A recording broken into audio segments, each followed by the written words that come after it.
Thank you. So I'm Laura Klinger with Hacker. I'm a principal. I've been at Hacker for about 15 years. I've been involved with all the library work at Hacker for about the last 10 years. For this project, for the Salem project, I was project manager and library design specialist. And I'll turn it to Daniel. Hey there, I'm Daniel Childs, project architect for Hacker. I worked on this project from probably the start of SD through CA, so it's kind of from the start end to the end, and been at Hacker for about 10 years and working on a lot of remodels, big ones like this, and right now working down in Salem again on the public works building. And yeah, look forward to sharing about this project with everyone. Okay. Oh, one other thing is there to the agenda, there's actually a hacker emerging professionals committee happy hour here at Hacker on the 17th of August through the AIA. So anyone who wants to come see our office is welcome to join that emerging professionals committee happy hour. It's on the AIA Oregon website as well. Just thought I'd plug that. Yeah, good plug. Okay, I'm going to share my screen here.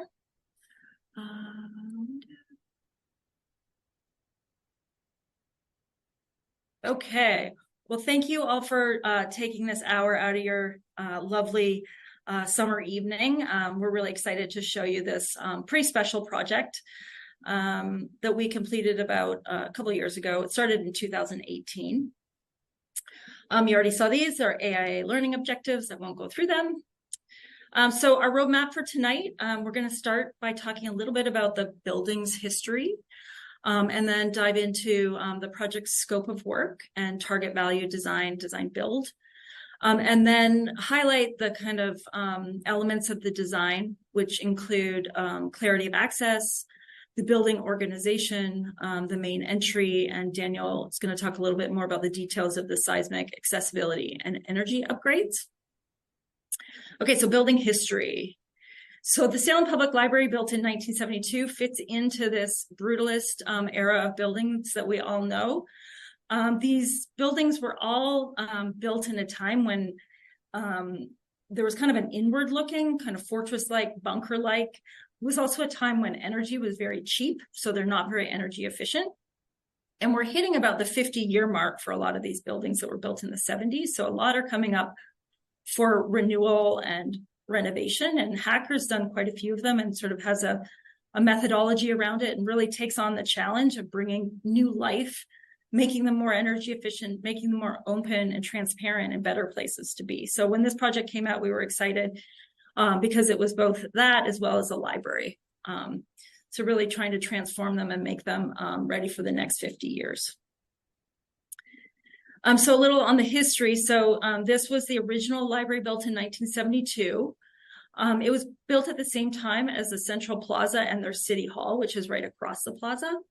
And then in 1991, they made an addition to the library, and that included a big theater, as well as some support spaces and a new entry that connected to the parking garage, which is a 3-level parking garage.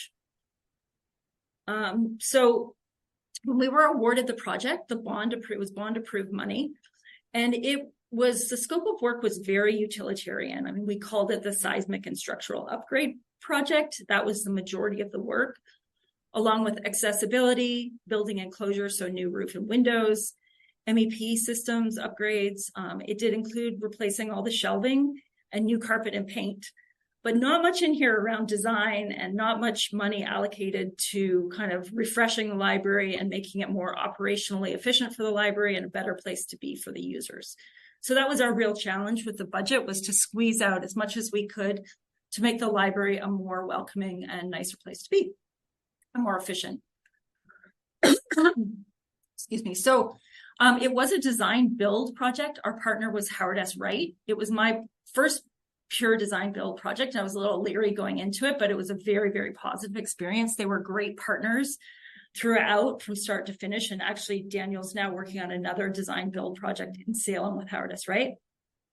So from the very start, we knew we had this total budget and it had to go in a bunch of different buckets. And our challenge was to spread it as much to improving the library as possible as far as design work. So at the very beginning, this was actually from our interview, we had looked at multiple structural methods that we could achieve the goals for this seismic improvement. And what we decided to do was choose the very least expensive version, which was a series of shear walls. And what that allowed us to do is if we went with that model, we could pour some of the money that was allocated to the structure into funding some of these interior improvements that we really wanted to do to make the library a better place. Daniel, you want to take this one? Yeah, sure. Yeah, and I think just related to that, a lot of that, a lot of the early conversations with the client were really about they really wanted the space to become a really lively and new type space rather than just putting in these big shear walls and replacing the carpet and tile. And we didn't want to approach the project as just like a very brass tacks, here's what you're going to get because the bond says you can only have a seismic upgrade. But there was like a very clear outline in the bond, right, of what we needed to do. So that was the must-haves, and that's on this list here. So we need to upgrade the building seismically. That's in order to achieve a risk category 4, or excuse me, a risk category 3 event, seismic event. KPFF was our structural engineer, and they came up with the options issue shown on the previous slide, and she included a few different ways to do it. Howard Wright helped us price those, and then kind of figure out what the way that we can make sure we get that seismic upgrade in the door, and like that's the Howard Wright's happy that that's the most cost-effective way to do it. Then we're able to kind of take the rest of that budget, the bond budget, and really put it into all the rest of the project, including mechanical, electrical, and plumbing, deferred maintenance, which was that was all actually through Howard Wright. We didn't carry MEP subs on this project. We replaced both roofs for both the 90s roof as well as the new roof on the 70s building. The shelving was old and not seismically restrained, so we had replaced all of that. All the carpet in the building has replaced.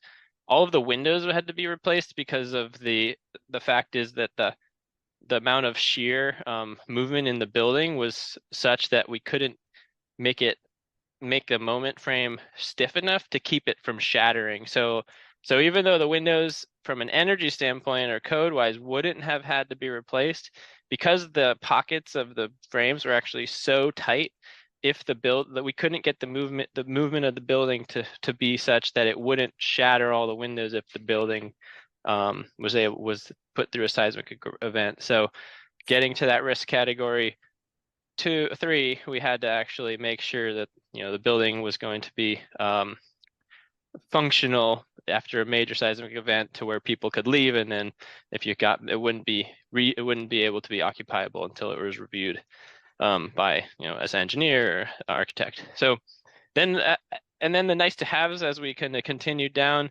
and we presented these we learned this stuff from the client as we did programming and understand what they really needed. What the city really wanted was, they really wanted new study rooms. They didn't have any other than a couple conference rooms that were really well used, but not in different sizes. The teen room was kind of dated and down in the basement. They really wanted to, and Laura will talk about this, was relocate this. The children's space was really in need of a refresh. The administration spaces were sort of scattered through the building, and you'll see kind of how we address that. The new ceiling tiles, as many of you all had seen in the past, they've been in there for a long time. I think in the 90s they were replaced last, so they were going on 30 years of ACT. And then lastly, we had these extras that we sort of held as in these buckets, as Laura mentioned, like we held these design ideas kind of through the project, where we were able to hold on to some ideas about how to remodel the new friend stores, how to think about like creating a new connection with this in the main space, removing some stairs to meet some of our project programming goals, adding an entry plaza, and then creating windows, and then in this picture, upgrading some windows in the exterior, and then lastly, upgrading the ceiling tile. But those are sort of like the outline of all the different things we did, and then we'll kind of see how those happened, and we could talk more and more in detail as we go. Yeah, the extras were all documented as alternates in our documents because we didn't have the money. We had to come in on budget, so we had to have the base project, but then we had all these ads that we kept in play in hopes that they would find money to fund it, which they did in the end. Yeah, I think that was one of the benefits of working in the design build. So, you know, as we were a team with Howard S. Wright, where we were hired as the architect with Howard S. Wright. Howard S. Wright and our team came to the table together and won the project together. So there was a benefit to being able for them to know they had a set budget, and they're able to actually take that budget and allocate it as they need, as they're able to find savings in the design process and procurement process, and start actually allowing that to sort of be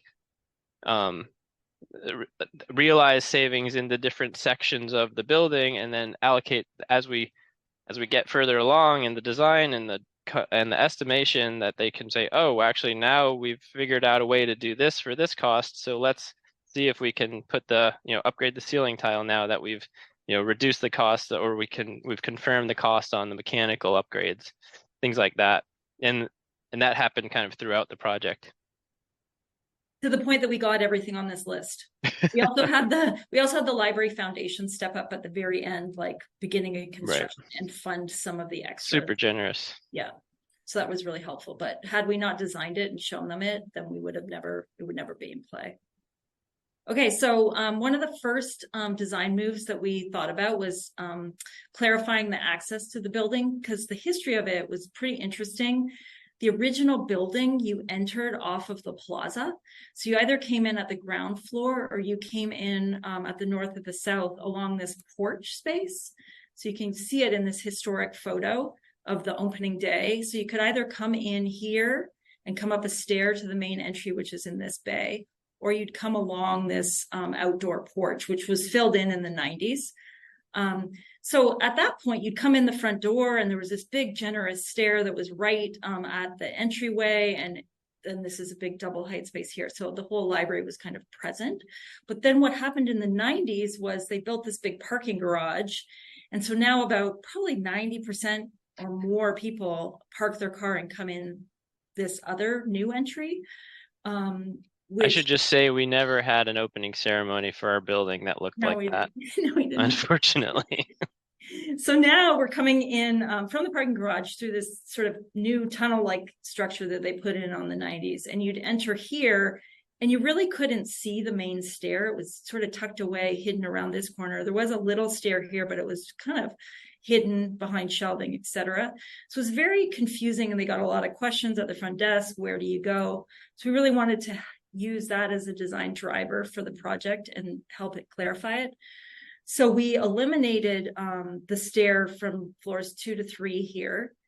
We built a new stair in a double height space, which I'll show you in a second, which really became this kind of central focus and focal point for the library itself. And you could see people moving. As soon as you come in the building and see, you can see where to go. And we eliminated that kind of little secondary stair. So, oops. That's not good. Huh. Daniel, do you have a copy open by chance? I do. Let me see if I have that same X. It wasn't before. Yeah, mine seems to be okay.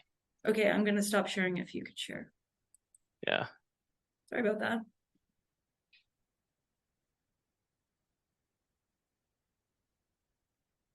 All right, let me know. Can you see? Not yet. Oh.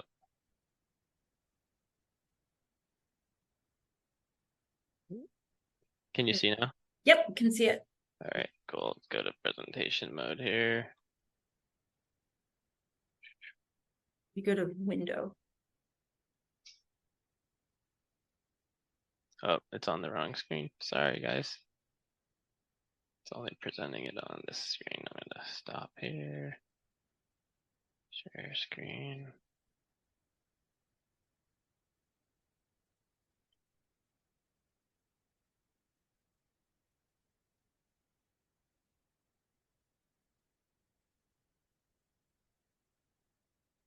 All right.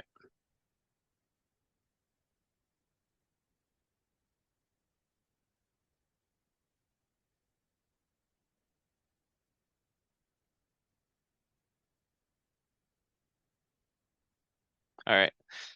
Okay, so you go to the next one. Okay, so this is a view before. So this is as soon as you enter the library and come in, this was the view you got at the second floor. So you can kind of see the little stair over to the left, but you really didn't know where to go. And it was very blocked. The shelving was so high that you couldn't even see and orient yourself to the surroundings. And so then go to the next. So this is a view of the final product where we added this new stair. So immediately when you come in, you know where you're going, and eliminated kind of the dual secondary stair to the right and left. If we go to the next. And yeah, the stair just came this nice focal point. People can see the movement through the building. The next. I think part of it just like really was it really sort of simplified the wayfinding. As you notice in per what Laura said, that stair is really buried and it kind of is a little out of the way. We were able to sort of find a place that was not only a center, like a sort of focal point from the new entry or the entry that was become the new entry in the 90s where they focused the building, but also actually as you're coming up from the plaza to the right of this, there's the stair comes up and you turn and you find this entry, you find this stair to get you up to the upper level. So it really sort of centered that circulation. And even from the children's room, looking back down to that main space, you can see the action and see the people coming up through. So it's kind of a nice center piece. The next. Okay, so building organization. So when we started, the upper is a section diagram of, it was very kind of jumbled as far as public and staff spaces. They were all kind of intermingled on all the floors. And so we wanted to clarify that and really focus a lot of the attention on the upper two floors, which we made pretty purely public space. And then staff was already mainly on the lower level, but we brought some of the other staff down. And they like that also because they can collaborate a lot better. They don't have to be walking up and down to connect with each other. So that was kind of the diagram that we were aiming for the program organization. And then also, if you go to the next, with the different collection spaces, again, it was a bit of a jumble. Adult was spread on all floors. The big thing was the children was always on the upper floor, but the teen was buried down on the lower floor. And we talked in a lot of the community meetings and met families that had little kids, and then they had a teen, and they really didn't feel comfortable with their families spread that far out. I mean, it's a big building. It's about 95,000 square feet. So by consolidating, what we did is made that upper floor the youth floor. So it combined teen and children's. They have their separate spaces, but it's all devoted to youth, and actually youth services staff is up there as well. And that was really nice because you don't want to have to kind of go through a kid space or a teen space to get to adults. So you come in the building and the whole adult collection is on that main middle floor. And it's only really the kids that go upstairs. So it's a little bit more private. And then the lower floor was mainly staff, but we did have community room and collaboration spaces on that level as well. So just trying to clarify the program organization and make it more operationally efficient for the library. Go to the next. And all the books, the whole collection is only on the upper two floors. There's no collection on the lower floor. And the collection, maybe we should talk a little bit about the collection. I don't know if you just related to like the number of books in the building. Yeah, it's a heavy, it's got a huge collection, and there was a lot of controversy actually when we came on the project because the director at the time had weeded quite a bit of the collection, and they got a lot of people in the community really outraged, and they really wanted to hold on to the collection. So it's still got quite a bit of shelving. We didn't reduce their collection significantly. I was actually told that I actually learned it the other day that the Salem Public Library's book collection is the largest or the second largest in the entire state. So like it rivals sort of even some of the universities, as if I understand it. So and that was really important for the community especially, and it really constrained a lot of our sort of ideas about opening up the library. So even though you'll see a lot of these images have like lower shelving and lots of shelves, but we really maintained that collection quantity because it was very valuable. We had to keep track of the collection size and room for growth, and sort of, even though the librarians were, candidly telling us like, we don't want all these books out there. It's a Yeah. different kind of model now. But they were required to keep the number of books, and so that was a pretty tough challenge, but I think we managed to pull it off in this So, case. so plan organization, this was before most of the seating, they had actually just renovated a lounge space that was right in the low ceiling kind of heart of the building, which we really felt like the seating needed to be more on the perimeter and get more light and access to views. And then their study rooms were the ones that they had were kind of clustered along the windows, which kind of blocked those views. So if you go to the next, we reshuffled things and came up with really wanting to concentrate all this nice seating around the perimeter. And by lowering the shelves, that could connect back, and you can have views throughout the library to it. It wasn't as hidden. So having seating, and then also keeping kind of a central seating zone, which is in the double height space, and then consolidating all the study rooms more in the center of the building where the old lounge space was, where the ceilings are lower and it's more right for enclosed spaces. We also added 3 new windows. This was one of those extras that we carried all the way through, I think, until the beginning of construction before it got funded. But we punched through those 3 solid openings really to make the building a little bit more extroverted. So, not only when you're in the building, you can see out to the views, but people driving, it's quite a busy road out there, can see into the library and understand what it is and see the action going on. So if you go to the next. Do you mind if I add? Oh yeah, the desk. Yeah, go for it. Yeah, so one of the other sort of organizing principles was really driven by the librarians and the staff who wanted, as Lauren mentioned before, there was like a pretty major Go back desk to here. the next. Yeah. I mean, it was like Houston Central, like it's huge. So when you Huge walked into desk. the library here, underneath it's like this oculus that goes through the children's room up to the second floor, and we'll show you in a couple more pictures. But there was this huge built-in desk that looks like this, basically, it's of its time for sure.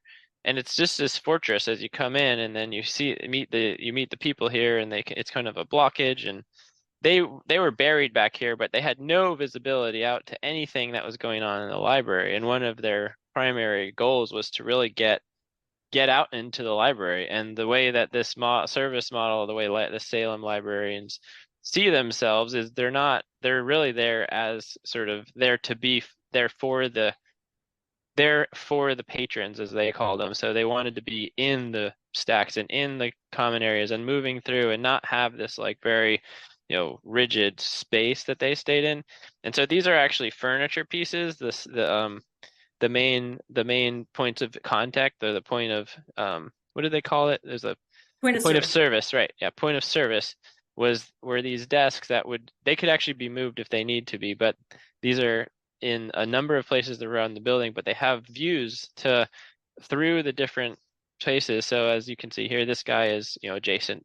She's adjacent to the computer system here, and then they can see into the periodicals and look out in through to the edges with the stacks down. And there's another point of service here that kind of keeps eyes on the study area.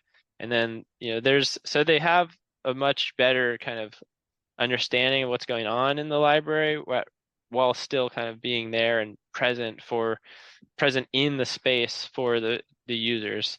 The other thing I think was important for them was to actually create multiple sort of ways of using the library. So a lot of people who come to the library, it would probably not be wrong to say most people don't come just to use the books. There's a lot of people who just come for the Wi-Fi and camp in come up and cop a squat and just find a spot at the edge of the perimeter. I was there actually last week, and like every single seat around the edge, like one of two of the seats were taken at least. And so um, they wanted to make sure there were sort of different ways of using it. So, group soft seating in the middle. They have sort of table seating for groups and study rooms that are more quiet. This is more lively space, and then sort of around the perimeter we'll have like the more quiet, low, kind of quieter space that has access to light. So sort of like bigger, kind of thinking more in detail about like what exactly how the librarians wanted to use the space. And I think the community appreciates it because it was really buzzing when I was there last week. We'll go to the next one here. So this is the before view again, tall shelves, very enclosed feeling. Mm-hmm. Let's go to the next. So renovated. So there's that sort of central seating area and the movable desk, kind of lighter point of service there. And the new 3 windows through on the facade that connect back to the park and the trees and the street beyond. Mm-hmm. And you can see up into the children's room as well through. And then one of the sheer walls that was added. Yeah, this is a piece of public art that was put together by Amanda Wojcik. She's a professor down at UVO and selected from the Library Art Foundation selected her. Is that right? Yeah, there was a panel. Yeah. Yep. And so that's a large piece that was integrated and sort of designed specifically for that spot. And you can also see the new stair coming up in this image as well. Yep. There's the new stair. And the next.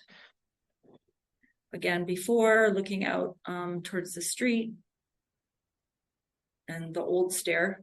Yeah, you can see how here's the stair, and here's those boxes that, I mean, they were actually using them for shelving and like storage bins. What were they called? Filing cabinets. Mm-hmm. And so kind of leftover space. So. Yep. And sort of then that's sort of that's what we did to open those up. And we felt it like kind of gave the building presence on the street. And I think a lot of that was driven by wanting to sort of be open to the public again. It's like seeing in and seeing the warmth into the building from the outside. So giving the building back to the city a little bit rather than being this bunker-like closed inward facing building. You'll notice the big thing in this picture is that we, you think about like how did we find money to do some of these things? And so one of our strategies was really carrying a lot of designs forward and like pushing on Howard's right to like figure out ways to do it, but also eliminating things where we didn't need it. So, we had a really good conversation and review with these guys, with the group about the types of space that they wanted and the sort of direction of library design now, and how it's not really any longer like a peaceful, quiet place. It's a lively, active place. And so in that conversation, we sort of were, leaning towards this idea of actually taking out the ACT and the ceiling of the main reading room space. And so with that obviously came the understanding like this is going to be a little livelier noise-wise, but it's actually better because that's kind of what they want. They wanted this lively space. And so we were able to eliminate the entire ACT in this double height space on this side, as well as on I always get this wrong, as well as on the west side of the east side of the building. Excuse me. On the other side of it, they have a smaller double height space that allowed us to save money on buying a lot of acoustic tile. We did redo the ductwork in this space, and there was some new lighting and fire sprinklers, which was a interesting coordination project, and actually really a lot of work went into really curating how these ducts serve the space and making sure our lighting was even and fire sprinklers and the heights of all of the different pieces and parts in this exposed waffle slab structure. But what you get is more height, and what you also get is more kind of drama with the existing building. You can see the waffle deck and you can see what the building's actually made of. And we appreciate that. I don't know if other people do as much. I'm sure this group does. We were able to also, and this is kind of a minor detail, in the spaces above the stacks up here, we actually, even though we removed the ceiling, we provided additional acoustic treatment up in the troughers of the waffle deck above. So there's actually 2-inch acoustic panels that are laid into the trough that are gray that you don't see unless you look and kind of point at them. But it does make sort of the places that are above the stacks kind of pushed back, much more dampened from a sound vibration standpoint, and then this big open space is much livelier and full of life. Is there anything else about this one we wanted to mention? I don't think so. Yeah. Just time check. We've got about 20 minutes left. Cool. Yep. Just again, one of those reading niches with Daniel sitting in it, really opening up and prioritizing daylight. And next. And these are just some images of that consolidated youth floor. So the upgrade to the children's area. And then we did a separate teen room and teen collection and had some teen workshops for them to help influence the design, which was really fun. The kids really love these booths, these little chairs. These are sort of just benches that are rounded and integrated into the shelving. They can both stand on them to look out to the plaza on the other side of this, but they also just like lay in and sort of roll back and forth. It's really a pretty fun, like super simple, but really fun little intervention that made a big difference in kind of creating that playfulness in the children's space that feels appropriate from this type of thing over here. Okay, another piece that we had as one of those alternates, they had in the 90s, they added this pretty awkward little triangular space that you can see in the plan. And Dan, if you want to point to it in the image, it was what they call their discovery room. So everybody loved it because it had a great program. It's like almost like a discovery museum. They'd have rotating exhibits. So 1 month it would be all farm animals, and then it'd be dinosaurs, and all the kids love it, and parents. But we just found it was a really awkward space that cut off the kids from the rest of the library. And it also just interfered with sort of the purity and geometry and structure of the original 70s building. So we proposed to, and it also, when you enter the library, it made the time that you were under a low space a lot longer before you got to that grand space. So it felt kind of foreboding. So we proposed moving it to where you see in the lower corner of the children's space. And it was a pretty hard sell because you're taking away area from them, but we had actually got them some area by taking away the stair. So that kind of made up for some of it. And then we were just really way more efficient with the layout of the children's space. So in the end, we did get to remove that little triangular space. And if you go to the next, you can see some images of before and after. So you can point to it there. There it was before, and how you can see the big desk underneath, and how from the front door to get into that big space was a pretty long walk under low ceilings. If you go to the next, it's not the exact same angle, but you can see that just regularizes it, gets back that geometry, and it's just more of an immediate connection to the kids and a closer walk to get to the front door. And next. And then lastly, design-wise, this was the main entry to the building that was added in the 90s. And there was no money to do anything really about it, but it was always this thing in the back of our heads, like, we're doing all this amazing renovation on the inside of this building, and is this really going to be the entry? And kind of went through this tunnel that was always really hot or really cold. It just didn't have a good mechanical system in it. It's just really not a nice way to enter this building.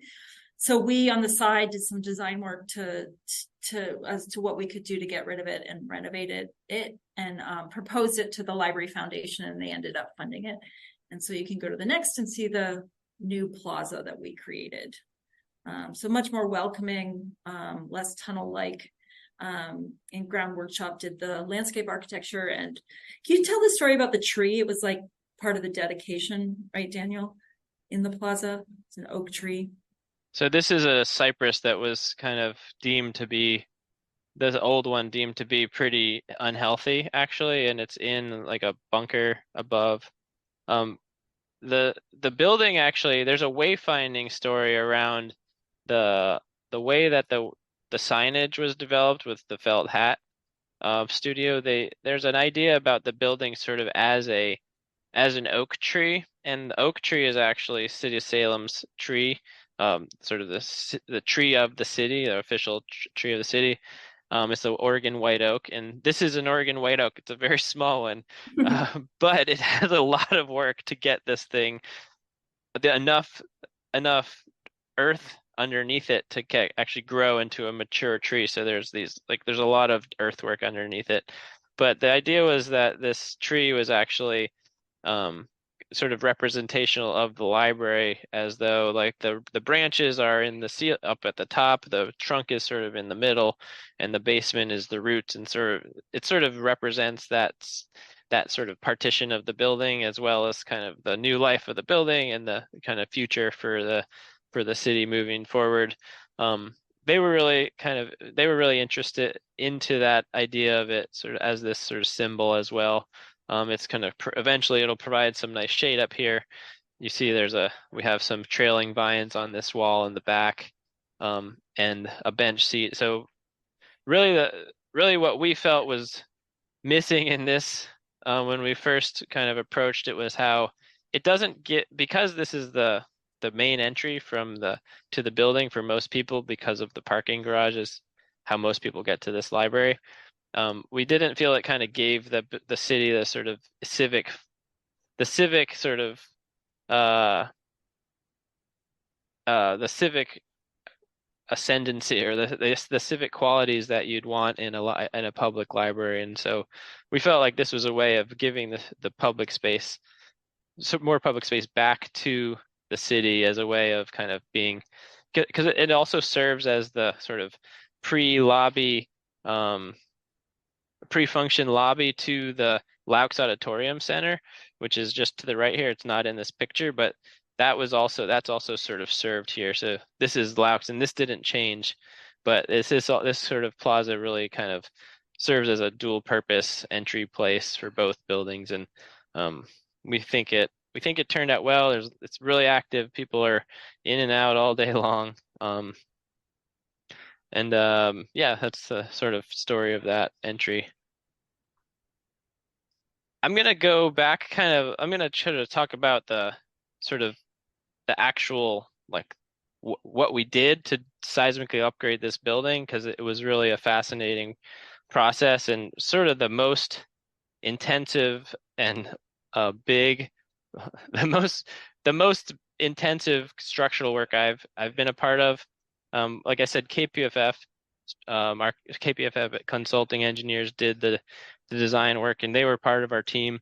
They were contracted under Howardist Wright separately, but we had a pretty good working relationship, and it was and they were able to make their seismic design work really well with our architecture, and that's akin to the collaboration of the team. But so the way that we found the quote unquote least costly version of this was still to build a lot of concrete, or put in a lot of concrete. So the seismic system, the way that it worked was that, these are giant buildings, right? The Brutalist concrete is just heavy architecture. And when you have heavy architecture and you shake it, it actually needs to be really strong. And the strength in concrete is actually in the rebar. The strength in the concrete comes from the amount of steel that you have in the concrete itself. And in the 70s, when they built this building, the rebar in the columns and in the walls and the and the floors were not as bad actually, but the columns and walls were all very sparse, and so really it was if this building shook, it would just like shake off all the concrete off the rebar and just collapse. And so the goal of this was to really just reduce the amount of movement this building has. And so the way that we did that was we integrated 5 very large 20 to 24 inch wide by 30 foot tall. So they went from the basement all the way up to the roof, shear walls that were inset between columns at the perimeter typically. And then we needed to do one at the the stair wall here that went all the way into the basement, and they actually had an excavator down in the basement, and they dug down 4 feet into the ground below the slab in the basement. I've never seen a bobcat in a building before. And then in order to sort of drag all of these loads in the diaphragm from the floors themselves, which were also, as you saw, all waffle decks, so they're all concrete floors deep with like troughers in them. They used 12-inch steel collector plates. So these collector plates were attached with bolts and or through bolts or expansion anchors, and they extended sort of past the walls by up to 20 feet each direction, and that allowed the diaphragm to collect the loads of the floors and put them into the walls. And so even though this really like I said before, we had to replace all the windows, because even though this really maintains the rigidity of the building, it wasn't enough to keep the windows from breaking if there was a seismic event. And so replacing the windows was the way to allow enough space around in the pockets of new curtain wall. We used a 1600 Conair curtain wall, and that had enough room for movement in the pocket itself. And then obviously we were able to keep the deflection at the perimeter and at the sides, excuse me. The original windows actually had real tight tolerances, and it was really beautifully detailed. It wasn't going to last after a seismic event. And this is a picture of like the boundary elements before they put them into the walls here. These are number 8 steel and number 5 stirrups, and then they have number 5 12 inches on center, 2 layers in each direction, steel rebar running both directions vertically and horizontally. This is an example of the wall on the west side of the building, and that goes from the footing down below. This is 42 inches deep by however 20 feet long, and then that runs up to the roof. They poured it in lifts to get that to pour properly. They couldn't do that thing all in one lift, so it would cure, and then they were able to restage. They used them, and then on the north side they had an existing building here, or existing wall below grade. They used micro piles to get the footing down because they couldn't get down low enough, so we actually ended up with micro piles in that case. So that's the seismic. That was the seismic part of the project. All these straps are actually hidden really well in the building and the architecture. It's either above ceilings or below insulation or underside of places where you don't have floors. So we were able to coordinate pretty nicely with structure to make sure we had the strapping in the right place and the right size, and that it was going to be, but also that it wasn't going to be a big strap running across the ceiling of the double height open space. And then we've got about 5 minutes left so we need to take some questions if anyone has it. So yeah, I'll just almost done. Thanks, Laura. Yeah, we're pretty much there. And then just as the sort of a brief overview, this is sort of a amalgamation of the accessibility upgrades. We had to do through priority wise. We had site access and egress. Actually the existing parking lot was out of compliance, as well as that actually the walkway up to the main entry was not wide enough, and it had a cross slope that was too steep. We needed to provide access to the stage for ADA accessibility, and then we needed accessible companion seats in the auditorium.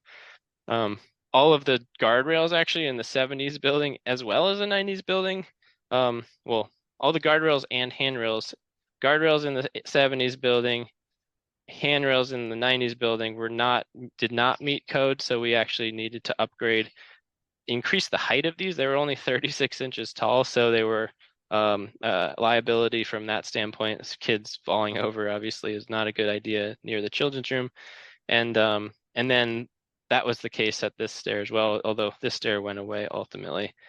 We also had to upgrade the restrooms on the upper floor and the lower floor. They had done a remodel in the I don't know exactly when. I think it wasn't actually in the 90s, but on the main floor that was already done, and so we upgraded all the rest of the restrooms to be accessible, as well as the shower rooms and the staff restrooms. And then lastly, we replaced a lot of door hardware, or replaced or repaired door hardware where not in compliance with accessibility code. They actually had a lot of knobs. And then we put in a few ADA paddles for places that maybe we couldn't get hardware in there. So that was sort of like the main accessibility work. This is not everything. This is just one floor as like a representation of the kind of work that took place for that portion. And then lastly, even though, this is sort of the energy upgrades we took on here were upgrading the roof and insulation in the 70s building. So they had an old ballast covered roof, and we remediated a bunch of asbestos on the roof, and then we took it down to the concrete and we did a whole new R30 roof. So that really helped with insulation on the roof. They added a solar array of 1% of the budget had to go, maybe 1.5% of the overall budget had to be used for solar panels. So they're generating power on this building. We replaced all the windows. Obviously, that's a pretty major upgrade from when this thing is just concrete and windows. When you increase your window R value from like a no IGU unit to a 0.35, you're pretty good. And then a lot of the deferred maintenance for the mechanical units, as well as we upgraded all of the lighting to LED. So we haven't gotten any numbers on the actual energy savings since before the remodel, but it probably would be something that we should look into and see what we're looking at right now. But that's kind of the scope of this work, and I think we're done. Thank you. Great. Well, if there's any questions, maybe if you stop sharing your screen, Daniel, we can see if anyone has any questions. Anyone who'd like to ask any questions? I don't have any, by the way, in the chat. Yeah, I see that. Chat. And we're almost at time too, so don't want to keep people longer than we need to. But if anybody wanted to come off camera, or on camera, excuse me, and off mute and ask their question, now would be the time. Otherwise, we could just say thank you to our presenters from Hacker, Daniel and Laura. Thank you so much. Thanks, Heather. Yeah, and it's open. Go see it. It's definitely worth checking out in person. Yeah. Our board meeting will be in Salem next month, and we've got some other things to see, but that might be something worth obviously going to see as a design award winner. That'd be really cool to stop by. You can have your board meeting there. Yeah. Eventually it's probably going to happen. We rotate it, so that's probably going to happen. Cool. Thank you so much. Oh, Kirk, did you want to say bye, or did you have a question? No. Okay. Just saying bye. All right. Thank you, guys. Great night. You too. Thank you. Go USA. Yeah, go USA. Bye.